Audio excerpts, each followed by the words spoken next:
ओम या श्री स्वयं सुकृतिनां भवने स्वलक्ष्मी पापात्मनां कृतिदियां हृदये सुबुद्धि श्रद्धा सदां कुलजना प्रभव सलज्जा तां त्वां नतास्म परिपालय देवी विश्वं सर्वमंगल मांगल्ये शिवे सर्वार्थ साधिके शरण्ये त्र्यंबके गौरी नारायणी नमोस्तुते। नमस्कार, स्वागत है आपका आचार्य वाणी में। मैं आचार्य डॉक्टर विक्रमादित्य आपके साथ हूँ। आज का विषय हमारा है कुंभ राशि वालों के लिए ग्रह नक्षत्रों का योग दिसंबर के प्रारंभ काल में किस प्रकार का बन रहा है। देखिए कुंभ राशि वालों, आपकी राशि के अंतर्गत जो ग्रहों का परिवर्तन का योग बन रहा है बड़ा महत्वपूर्ण है। शुक्र परिवर्तन की तरफ जा रहे हैं इसी काल में। मंगल और शनि का जो जिस प्रकार का योग बना है उनमें ही महत्वपूर्ण परिवर्तन का योग बनने वाला है। दिसंबर के आरंभ काल में ही मंगल वक्री होने के योग बना रहे हैं, जो शनि के साथ षडाष्टक योग बना के बैठे हुए हैं। शुक्र जो परिवर्तन की तरफ बना रहे हैं योग, वो विशेष तौर पर आप समझ के चलें जो बृहस्पति के साथ शनि के साथ अनेक प्रकार का योग बन रहा है। मंगल के साथ शुक्र का समसप्तक योग बनकर तैयार हो रहा है और ये योग विशेष तौर पे आप समझ के चले आपके लिए बहुत महत्वपूर्ण रहेगा। वैसे समसप्तक योग शुक्र मंगल का जो होता है वो कहीं ना कहीं विप्लव का योग बनाता है, विश्व में अनेक प्रकार की कष्ट देंगे, लेकिन आपकी राशि के दृष्टिकोण से ये एक तरह से राजयोग बन जाएगा आपके लिए। यह आपके लिए महत्वपूर्ण पद को प्राप्ति करने के लिए, आपके बहुत सारे मंतव्यों को सॉल्व करने के लिए रास्ता बनाएगा। और विशेष तौर पर यदि आप कुछ इसकी रास्ते को सही समझ लें तो हमें लगता है कि बहुत प्रकार से आप लाभ के रास्ते पर जा सकते हैं। बृहस्पति और चंद्रमा का संबंध भी बड़ा विशेष तौर पर इन दिनों बनने के योग बन रहे हैं। तो इन सब योगों को आपके लिए किस प्रकार का योग आपको लाभ लेना है। बृहस्पति और सूर्य का संबंध भी बड़ा महत्वपूर्ण है क्योंकि वो भी समसप्तक योग बनाकर बैठा हुआ है। तो ये सारे के सारे योग दिसंबर के आरंभ में हो रहे हैं और दिसंबर का महीना जो है मार्गशीर्ष महीने के आरंभ में पड़ा है और मार्गशीर्ष के महीने में जो 5 शनिवार का योग बन रहा है, विश्व के दृष्टिकोण से वो कहीं ना कहीं उत्पात मचाने के योग देता है। अभी विश्व के अंदर एक महत्वपूर्ण परिवर्तन आया, ट्रंप साहब प्रधानमंत्री बने और हमने उसके बारे में टीवी पे चैनल्स पे बहुत बार बताया भी।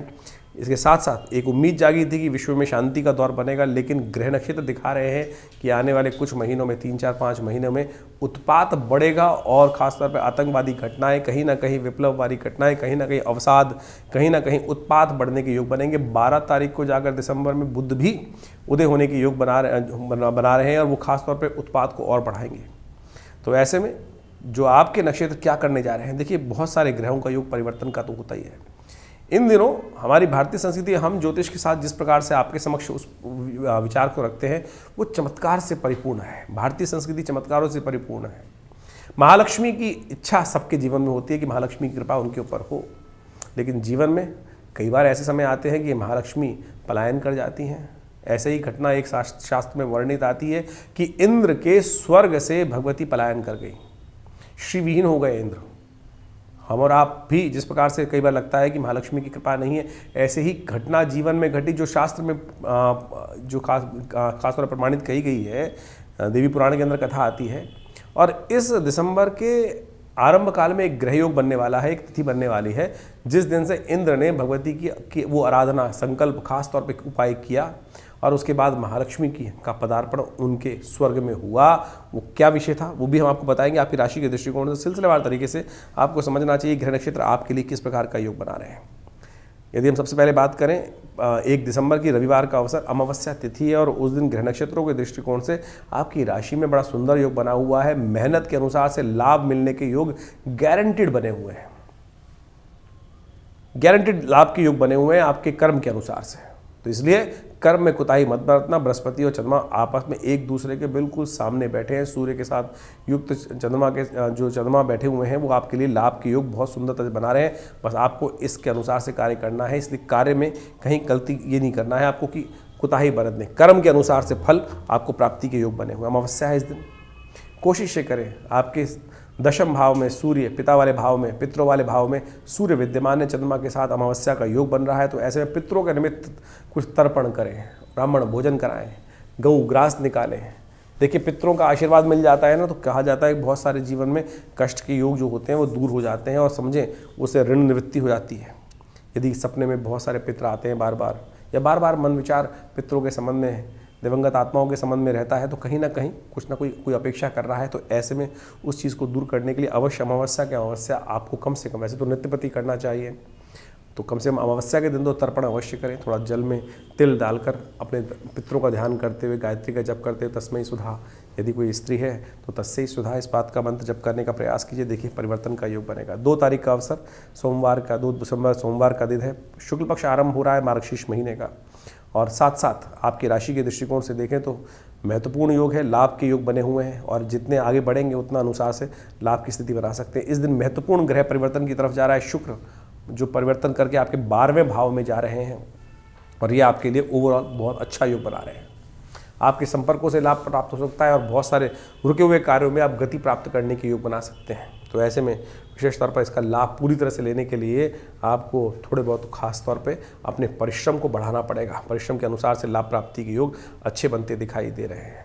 सुबह सुबह शिव का ध्यान करें तो आपके लिए अच्छा और बढ़िया रहेगा, लेकिन थोड़ी हिम्मत बढ़ाने का प्रयास करें। समस्या इस वक्त आपकी राशि के दृष्टिकोण से ये है कि मंगल जो सेनापति हैं और आमतौर पर सामर्थ्य पुरुषार्थ के स्वामी माने जाते हैं, आपकी राशि में पुरुषार्थ के ही स्वामी हैं, तृतीय भाव के ही स्वामी हैं, वो क्षीणस्थ अवस्था में है।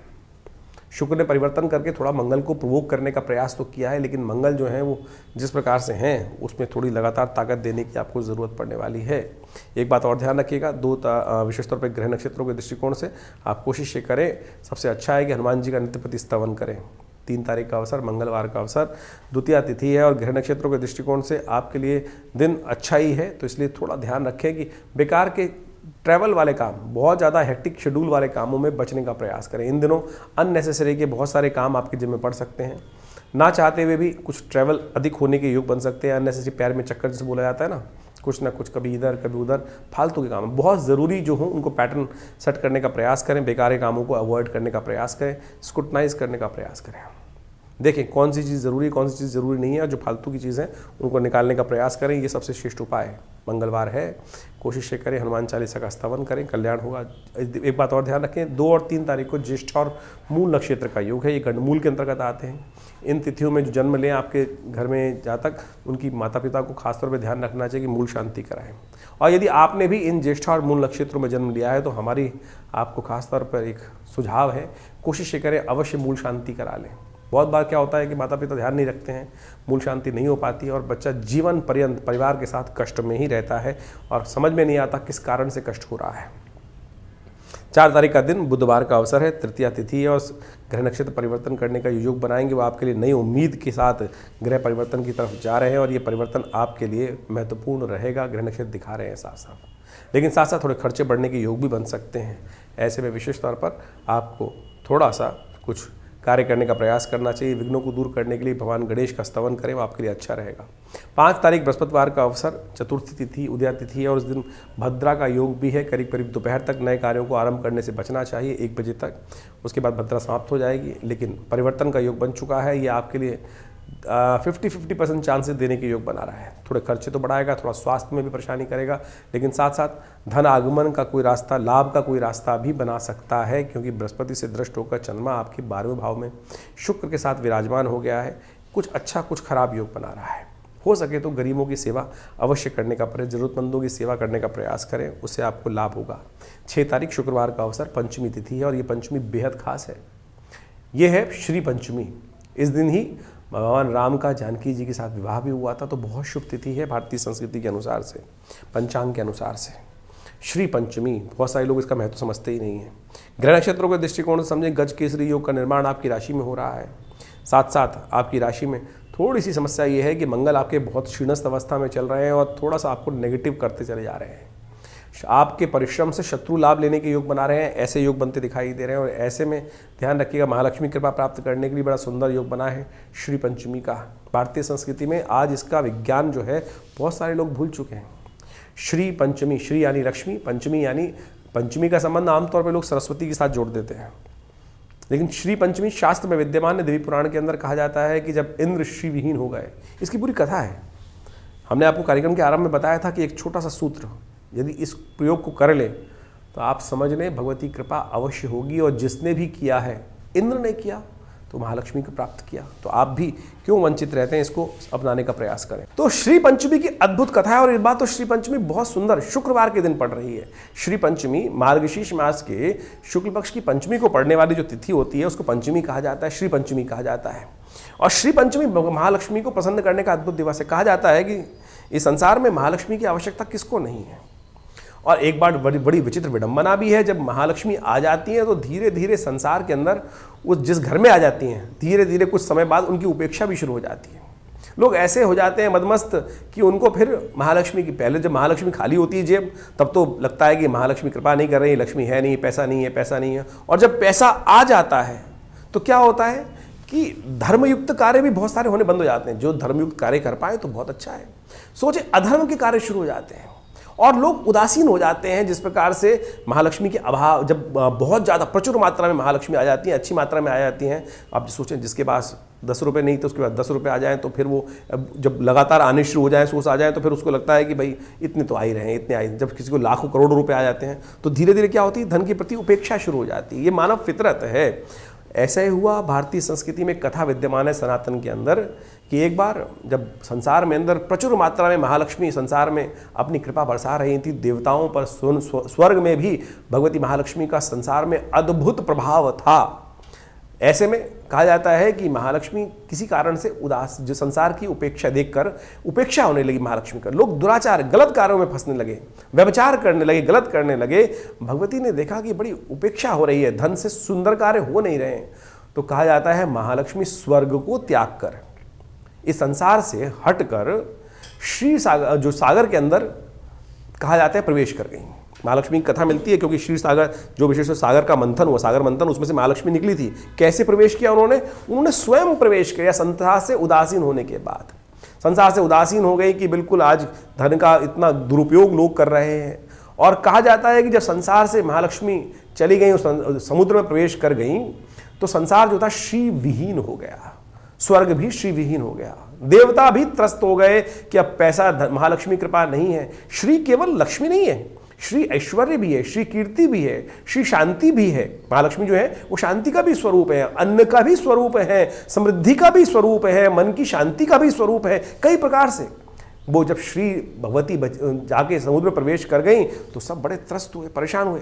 कहा जाता है कि ऐसे समय में विशेष तौर पर देवगुरु बृहस्पति जी ने वहाँ इंद्र को कहा कि आप महालक्ष्मी की आराधना करें। कहा जाता है कि इस तिथि से जो मार्गशीर्ष मास के शुक्ल पक्ष की पंचमी से, श्री पंचमी के दिवस से संकल्पबद्ध होकर उन्होंने भगवती का सुंदर आराधना करने का कार्य आरंभ किया। और भगवती के सुंदर आराधना के लिए उनके महालक्ष्मी के जो मंत्र हैं शास्त्र में जो अद्भुत रूप से विद्यमान है। एक मंत्र आपको बताता हूँ जो देवताओं के द्वारा ही कहा गया है, उनकी स्तुति के अंदर जो देवी सूक्त के अंदर पाठ आता है, या देवी सर्वभूतेषु लक्ष्मी रूपेण संस्था नमस्तस्यै नमस्तस्यै नमस्तस्यै नमो नमः। ये महालक्ष्मी का जो मंत्र है ये देवताओं ने कहा है। देवी विशेष तौर पर दुर्गा सप्तशती यदि आप पढ़ेंगे तो उसके अंदर पंचम अध्याय में देवताओं के द्वारा जब भगवती की स्तुति की गई है तो उसके अंदर ये मंत्र आया है, या देवी सर्वभूतेषु लक्ष्मी रूपेण संस्थिता नमस्तस्यै नमस्तस्यै नमस्तस्यै नमो नमः। और जब देवताओं ने, महाराज इंद्र ने स्वयं प्रार्थना करी तो कहा जाता है कि बसंत पंचमी के दिन भी श्री पंचमी पड़ती है। उस दिन महालक्ष्मी की कृपा का सुंदर योग बना और उस दिन कई शास्त्रों में ऐसा भी विद्यमान है कि जयंती के रूप में भी श्री पंचमी, लोग बसंत पंचमी को केवल सरस्वती पूजा करके ही निपटा लेते हैं, श्री पंचमी भी है उस दिन। और शास्त्र के अंदर कई कथाओं में विद्यमान है कि महालक्ष्मी का प्राकट्य समुद्र मंथन से जब हुआ वर्षों बाद, तब उसी दिन भगवती ने इस संसार में पुनः आकर महालक्ष्मी का जो सुख था लोगों को प्राप्त होना योग बना। इंद्र भी उसी यज्ञ के प्रताप से, उसी मंत्र के प्रताप से। हमने देखा कि ऐसे में महालक्ष्मी को प्रसन्न करने के लिए ये मंत्र तो हमने बताया है, तो आप अवश्य करने का प्रयास करें। भगवती का एक मंत्र है, सर्वा बाधा विनिर्मुक्तो धनधान्य सुधान्विता मनुष्यो मत प्रसादेन भविष्यति न संशय। ये दुर्गा सप्तशती का स्वयं मंत्र है। भगवती स्वयं कह रही है इसके अंदर कि इस मंत्र का जो जप करते हैं, जो मेरा आराधना करते हैं, उनके जीवन में सुख, समृद्धि, संतान, सब प्रकार के धन धान्य का, ऐश्वर्य का प्राप्ति निश्चित हो जाती है, इसमें कोई संशय नहीं है। ये स्वयं भगवती के 12वें अध्याय में मुख से कहा गया मंत्र है। हमने ऐसा देखा कि विभिन्न प्रकार की समस्याओं को दूर करने के लिए श्री सूक्त के मंत्र हैं और यदि आप इस शुभ योग से महालक्ष्मी के इस जो हमने बताया श्री पंचमी का योग जो है, इससे भगवती महालक्ष्मी की आराधना के समय श्री सूक्त का पाठ करते हैं तो अद्भुत मानिए, सत्य मानिए कि भगवती महालक्ष्मी कृपा प्राप्ति के अद्भुत योग बन जाएंगे। या तो घी से, चंदन चूरे से, या खास तौर पर विभिन्न सामग्रियों से जो भगवती महालक्ष्मी की सामग्री मखाने इत्यादि से, कमल के पुष्पों से, कमल गट्टों से, इन सब सामग्रियों का निर्माण कर कर गूगल इत्यादि को मिलाकर अष्टगंध इत्यादि अगर तगर नागर मोथा बाल छड़छाड़ छबीला इत्यादि सामग्री से युक्त सामग्री से विशेष तौर पर भगवती महालक्ष्मी का यदि यज्ञ किया जाए, जो हमारे यहाँ आरंभ कर रहे हैं हम पूरी तरह से इसी दिन से बड़े अनुष्ठान के रूप में, आप भी इसमें सम्मिलित हो सकते हैं। उसमें श्री सूक्त का विशेष पाठ रहेगा जो महालक्ष्मी की अद्भुत प्रार्थना है, जो महर्षि भृगु के द्वारा बनाए गए हैं। वो मंत्र इस प्रकार से हैं, मैं कुछ मंत्र आपको सुनाता हूँ। ओम हिरण्यवर्णाम हरणीम सुवर्ण रजत्स्रजाम चंद्राम हिरण्यमयीं लक्ष्मीं जातवेदो मावह ताम आव जातवेदो लक्ष्मी मनभगामिनीं यस्यां हिरण्यं विन्देयं गामश्वं पुरुषानहम् अश्वपूर्वां रतमध्याम् अस्तिनाद प्रमोदनीं शं देवीं उपवै श्रीमादेवी जुगदाम। ये अद्भुत मंत्र है। महालक्ष्मी के 16 मंत्रों में से 3 मंत्र मैंने आपके समक्ष यहाँ उपस्थित किए हमने। तो आप यदि इन मंत्रों का नित्य प्रति स्तवन करते हुए यदि यज्ञ भगवती का इस दिन से आरंभ करेंगे, सुंदर षोडशोपचार पूजन करेंगे, तो कहा जाता है महालक्ष्मी कृपा अद्भुत होती है। देवराज इंद्र ने स्वयं करी, शास्त्र प्रमाणित है इसका। तो इसमें तो हमारे देवता भी, ये नहीं है कि देवता कि हमेशा एक ही चीज़ में चलेंगे, यदि वो गलत करेंगे तो वो भी कष्ट में फंसे हैं और उनसे उनकी निवृत्ति के मार्ग भी जिस प्रकार से बने हैं, तो हम भी मनुष्य हैं, उनका अनुसरण करते हैं। तो जीवन में कष्ट है तो उस निवृत्ति का रास्ता ये बताया गया है शास्त्र में। यदि आप इस दिन से आरंभ कर लगातार बसंत पंचमी तक ये पाठ करें, तो हमने ऐसा देखा, जिसने किया उस पर कृपा, विश्वास रखने की आवश्यकता है। विवेकानंद योगाश्रम में भी इसके ऊपर बड़ा अनुष्ठान किया जा रहा है। आप भी इसमें सम्मिलित हो सकते हैं और समय समय पर उसके बारे में डिटेल जानने के लिए फ़ोन पर संपर्क साध सकते हैं। तो कुंभ राशि वालों, आपकी राशि के दृष्टिकोण से हमने आपको अभी बड़ी सुंदर एक शास्त्रोक्त कथा समझाई। आशा करते हैं इसको आप केवल कहानी नहीं, अपने इतिहास को समझते हुए, शिक्षा लेते हुए कार्य करने का प्रयास करें। जीवन में कष्ट किसी पे भी आ सकता है, देवता भी उस कष्ट से दूर नहीं है, उससे रक्षित नहीं है। कृपा, भगवान की कृपा के बाद भी तो कर्मानुसार है। तो आप समझें कि हम आमतौर पर यदि इसका लाभ चाहते हैं तो ये विधि बड़ी सरल विधि है, इसको अपनाने का प्रयास करें।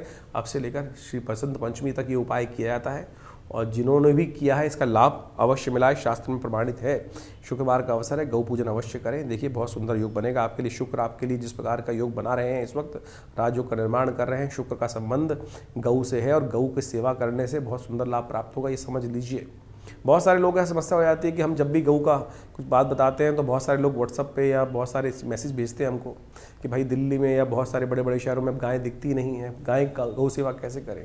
देखिए सोचने का अवसर है। हम उपाय तो बदल नहीं सकते, जो शास्त्र में विधान है, और लोगों ने बदलने का प्रयास किया उपायों को, और आपको हर व्यक्ति को अंगूठियाँ पहना दी, सोने की अंगूठी और हीरे की अंगूठी खुद लोग पहने जा रहे हैं। जिसको दूसरे आदमी को देखो हाथ में कम से कम अंगूठियों को भर भर लेकर बैठा है।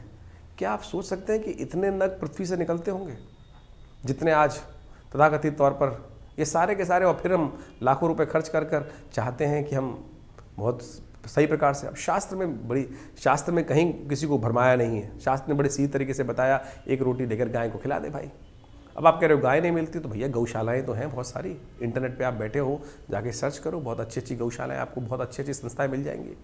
हमारा भी दिल्ली में आश्रम है, वहाँ भी गौशाला है। आप जुड़िए आश्रम से और वहाँ सहयोग कीजिए, देखिए आपका पुण्य जागने के योग बनेंगे।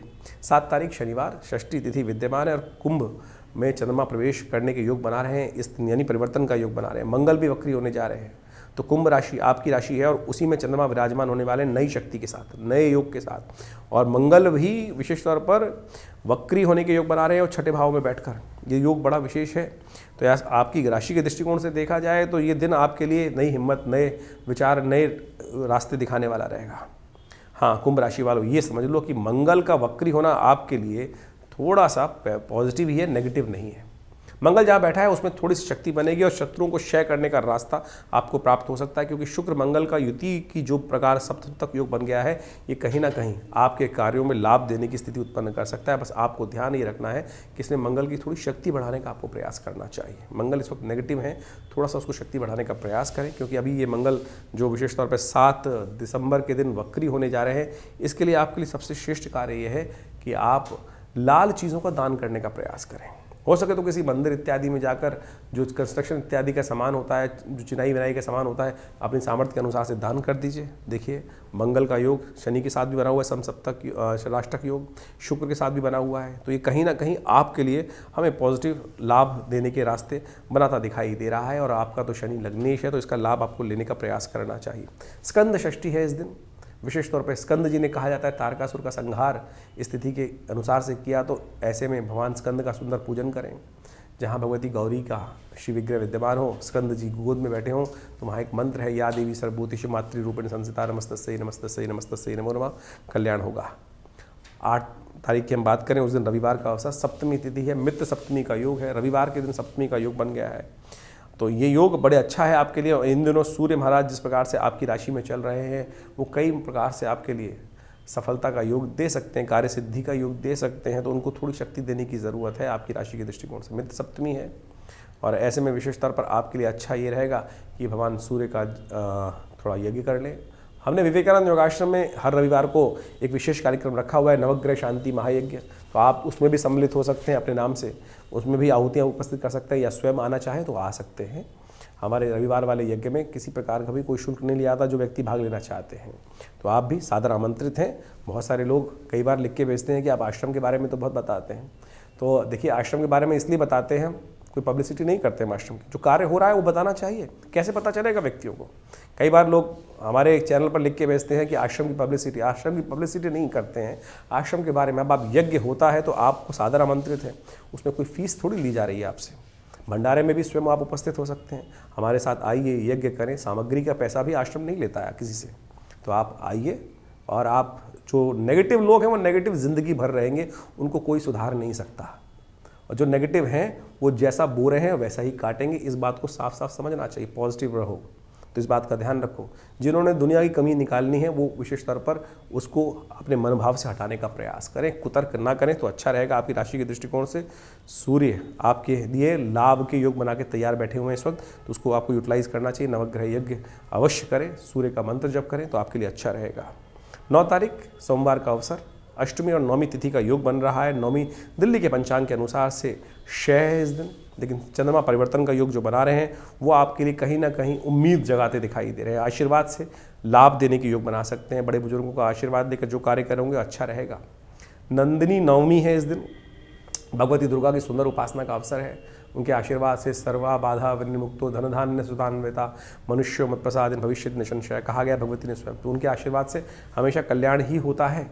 तो कोशिश ये करें, नंदिनी नवमी गौ की पूजा करने का भी दिन होता है, तो कोशिश करें अपनी सामर्थ्य के अनुसार से गौ के निमित्त ग्रास इत्यादि हरा चारा भी डालें, वो आपके लिए अच्छा रहेगा।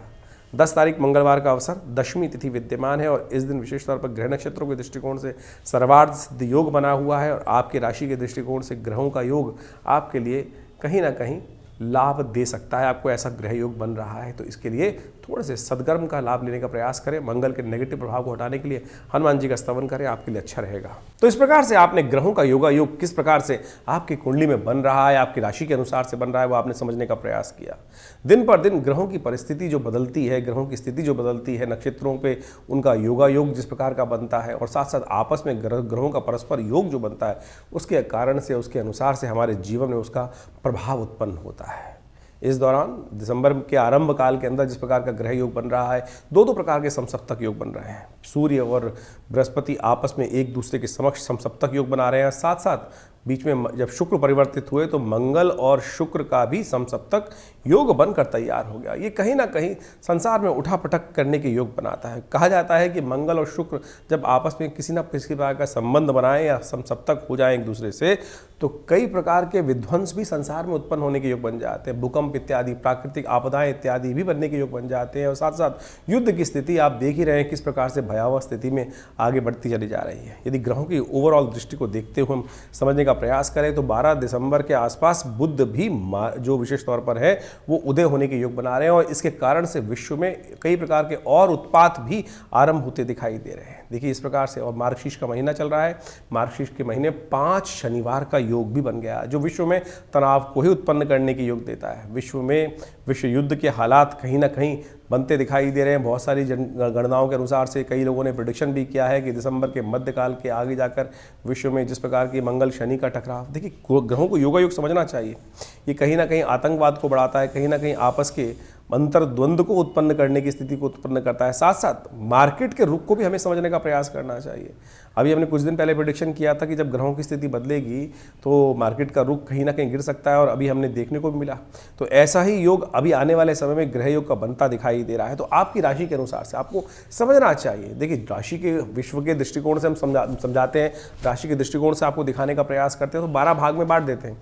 लेकिन अच्छा यह है कि पूरी तरह से ग्रहों को विवेचना के साथ समझने का प्रयास किया जाए, और ग्रह दृष्टिकोण से बहुत सारे अद्भुत योग भी बनते रहते हैं। ऐसा नहीं है कि विश्व में जब ग्रह स्थिति खराब चल रही हो तो सबका ही नुकसान होगा, या सबका ही कहीं ना कहीं लाभ की अच्छे योग बनेंगे, सबके लाभ के योग बन जाएंगे। वो सारी परिस्थिति बनती है व्यक्ति कहाँ कौन से कर्म किस प्रकार से करके आया है। अवश्य में वो भोक्तव्यम कृतम कर्म शुभाशुभम, जो शास्त्र में सूत्र समझाया गया है उसको हमें समझना चाहिए। इस दौरान कई प्रकार के सुंदर योग बनते हैं, और उन सबको लाभ लेने के लिए हमें पुण्यों को बढ़ाने का प्रयास करना चाहिए। जितने बढ़िया हमारे जीवन में पुण्य होंगे ना, उतने ज़्यादा जीवन में आगे बढ़ने के योग बन जाएंगे। और कष्ट का समय आएगा तो वो पुण्य कहीं ना कहीं हमारी रक्षा करने, कहीं पुरानी कहावत है, दिया लिया काम आ जाता है, पुण्य किया हुआ कहीं ना कहीं काम आ जाता है। जब विकट स्थिति उत्पन्न होती है तो बहुत सारे लोग कष्ट में फंस जाते हैं, लेकिन कुछ लोग उनसे बाहर निकल के आ जाते हैं। कारण है केवल पुण्य। इसलिए यथासंभव जितना हो सके हमें अपने भी मनोमस्तिष्क से शुभ की तरफ, पुण्य कार्य कर्म की तरफ अपने आप को लगाने का प्रयास करना चाहिए। अब एक बात समझें, आपकी जीवन में कैसे समझें कि पुण्य है। एक आप कोई ऐसा टैंक तो है नहीं जैसे गाड़ी के अंदर मीटर लगा होता है कि फ्यूल कितना है आपकी गाड़ी के अंदर। तो यदि हम जीवन में कैसे समझें कि हमारे पुण्य बढ़ रहे हैं या कष्ट या कहीं ना कहीं पुण्यों का अकाउंट कम हो रहा है। जब जीवन में जो आनंद है, सुख है, वो कहीं ना कहीं कम होने लगे, तब समझ लेना चाहिए कि कहीं ना कहीं पुण्यों का अकाउंट कम होता चला जा रहा है। देखिए पुण्य बढ़ते भी बहुत तेज हैं और घटते भी बहुत जल्दी से हैं, तो इस बात का ध्यान रखना चाहिए। हमें एक छोटी एक चींटी को भी मारा तो उसका भी कहीं ना कहीं जो पाप कृत्य है वो आपके अकाउंट में ऐड हो जाता है। तो वो प्रकृति है, कहीं भी छोटी सी छोटी घटना, बड़ी सी बड़ी घटना को कहीं किसी के साथ कोई राग द्वेष नहीं रखती, बैलेंस होकर चलती है। तो इसलिए कोशिश ये करें, जब मन में शुभ करने का आया तो तत्काल ही कर देना चाहिए शुभ कार्य। कई बुरा करने का सोच रहे हैं तो उस पर विचार करने का प्रयास करना चाहिए। तो इसलिए हमारी भारतीय संस्कृति में जितने उत्सव समय समय पर, मंगलवार, सोमवार, शनिवार, रविवार, ये सब उपाय, उसके बाद हर तिथि से लेकर अमावस्या, पूर्णिमा, अष्टमी, नवमी, चतुर्दशी, प्रतिपदा, पंचमी, ये सब प्रकार के योग जो आते हैं ना, वो सब पुण्यों को कहीं ना कहीं कथा के साथ उन पुण्यों को जगाने का रास्ता हमारे शास्त्रों में बताया गया। जैसे हमने आज के इस कार्यक्रम के अंदर आपको बताया कि श्री पंचमी का सुंदर योग बन रहा है। श्री पंचमी विशेष तौर पर भगवती महालक्ष्मी को प्रसन्न करने के लिए योग बनती है। कहा जाता है कि देवताओं की, जैसे कथा आपने सुनी कि देवताओं के जीवन में भी कष्ट आ गया, भगवती महालक्ष्मी उनको त्याग कर समुद्र में प्रवेश कर गई। और जब मार्गशीर्ष के महीने में देवताओं ने देखा कि हम श्री विहीन हो चुके हैं, तब देवता इंद्र ने स्वयं भगवती महालक्ष्मी का यज्ञ किया, व्रत किया। और मार्गशीर्ष से आरंभ होकर जब तक वो बसंत पंचमी तक यज्ञ चल के, भगवती बसंत पंचमी के दिन भगवती का सुंदर जिस प्रकार से उनका लाभ मिला, जीवन में कष्ट दूर होने के योग बने। तो ऐसा कहा जाता है कि अवश्य कहीं भी जो कर्म है, कर्म प्रधान विश्व रचि राखा। चाहे देवता है, चाहे पुण्य है, चाहे कोई भी कर्म प्रधान है। इसलिए कष्टों को निवृत्त करने के लिए, कष्ट से दुखी होने की जरूरत नहीं है, कष्ट से निवृत्ति के लिए शुभ कर्म करने की जरूरत है। चाहे वो प्रैक्टिकल कर लीजिए, जैसे आप मेहनत करते हैं, या वो परमात्मा की आराधना कर लीजिए, मंत्र जप कर लीजिए, या विभिन्न उपाय जो लोग अंगूठी पहनते हैं, कई प्रकार की और चीज़ भी बताते हैं, वो सब कहीं ना कहीं उपाय है, लेकिन सत्य होना चाहिए, सही रूप में होना चाहिए। अब हमको समझ में ये नहीं आता है संसार की विचित्र विडंबना के अंदर सही मार्ग कौन सा है। आप किसी डॉक्टर के पास गए और डॉक्टर ने जाके दवाई लिखी, डॉक्टर ने तो एनालाइज करके बता दिया कि डॉक्टर दवाई ले लो। अब आप केमिस्ट के पास गए उस दवाई लेने के लिए, उसने वो नकली दवाई दे दी। तो वो नकली दवाई जो है वो काम तो करेगी नहीं, तो बीमारी ठीक होगी कैसे। तो यही समस्या है कि अब आप नग पहन लेते हैं और नग पता नहीं सत्य है कि नहीं है। तो इसलिए हम कोशिश करते हैं कि आप स्वयं मंत्र जप करके छोटे छोटे उपाय, जो हम इस कार्यक्रम के माध्यम से, वैदिक ज्योतिष क्या है इसको समझना पड़ेगा। ज्योतिष की कई शास्त्र शाखाएं हैं, हम टोटकों में फंस गए, आजकल छोटे छोटे टोटकों में लग जाते हैं। कोई कुछ, आज की सोशल मीडिया का जमाना है, सबके सब महाविद्वान बुद्धिजीवी इकट्ठे हो गए हैं और आपके सोशल मीडिया पे बैठकर ऐसी ऐसी भ्रांतियां लोगों के मनोमस्तिष्क में उत्पन्न कर देते हैं। अभी कुछ दिन पहले एक आरती के संबंध में ऐसी भ्रांति उत्पन्न करने का प्रयास किया कि देवताओं की जो हम आरती करते हैं, महालक्ष्मी की आरती नहीं करनी चाहिए। अरे भैया, आरती आरंभ है पूजा का, आरती स्वागत है महालक्ष्मी का।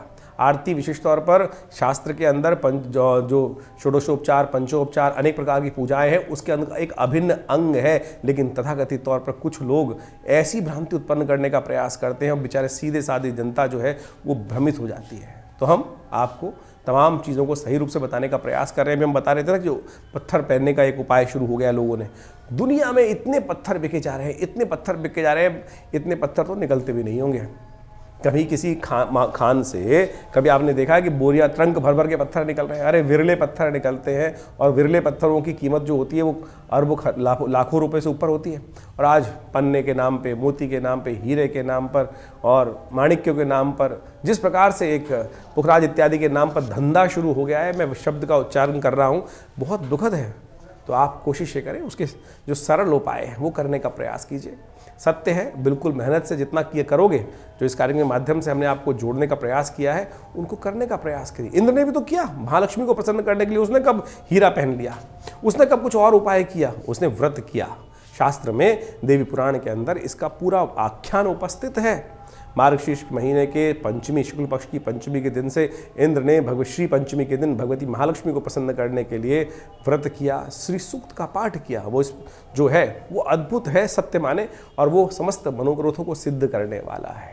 हमारे आश्रम पर भी ये कार्यक्रम नित्य प्रति चलते ही है। महालक्ष्मी का यज्ञ भी नित्य प्रति चलता है। आप भी उसमें सम्मिलित हो सकते हैं। हर रविवार को विशेष कार्यक्रम की व्यवस्था रहती है। जो यज्ञ आदि इत्यादि होते हैं उसमें आप स्वयं सम्मिलित हो सकते हैं। और ये जो महालक्ष्मी का यज्ञ है, ये अभी श्री पंचमी से लेकर बसंत पंचमी तक चलेगा। ऐसे में जिन जिन को भगवती महालक्ष्मी कृपा चाहिए वो नोट कर लीजिए। साल में कुछ दिन के लिए मुहूर्त बनता है ये, तो इस श्री पंचमी से, मार्गशीर्ष शुक्ल पक्ष की पंचमी से लेकर बसंत पंचमी तक नित्य प्रति श्री सूक्त का पाठ करना शुरू कर दीजिए। देखिएगा विदिन कुछ ही दिनों में आप देखेंगे महालक्ष्मी की कृपा से समस्त कष्टों का निवारण करने के बाद रास्ते बने हैं। तो आप इन तमाम उपायों को जो शास्त्र में वर्णित है सही रूप से करने का प्रयास कीजिए। देखिए मनोकामना सिद्धि के योग बनेंगे। हमारे विवेकानंद योगाश्रम में इस प्रकार का बहुत अद्भुत प्रकार से हजारों लोगों पर शोध करके, स्वयं के ऊपर शोध करके हमने समस्त उपाय जो शास्त्र में वर्णित हैं वो देखे। कृपा होती है, कष्ट दूर होते हैं, तो इन सबको करने का आप प्रयास करना चाहिए। जो भी आपके मन में प्रश्न चल रहे हो चिंता ना करें।